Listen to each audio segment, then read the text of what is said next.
In this guide, I'm going to show you how to use the Stalker in Violence District on Roblox. This is Aiden from JustBoz, and before we get into this guide, make sure to like the video and subscribe to the channel with all notifications on. It really does help with the channel, and it lets us know that you want more content like this, so we greatly appreciate it. If at any point throughout this guide you did have any questions, just ask them down in the comment section below, and we can help you out further. I'm going to be doing my best to reply to every single comment down there.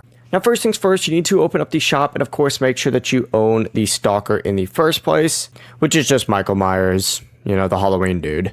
But the Stalker becomes stronger just by stalking survivors, so start just by keeping survivors in your view to build up your stock, and as you gain stock, you become a lot more effective in chases with improved combat and attack capabilities. So instead of just rushing in and taking them out immediately, maybe just watch them repair a generator real quick, and then you'll, build up your stock a lot more. Now, the Stalker can also use Evil's Grasp to grab and pressure survivors at close range.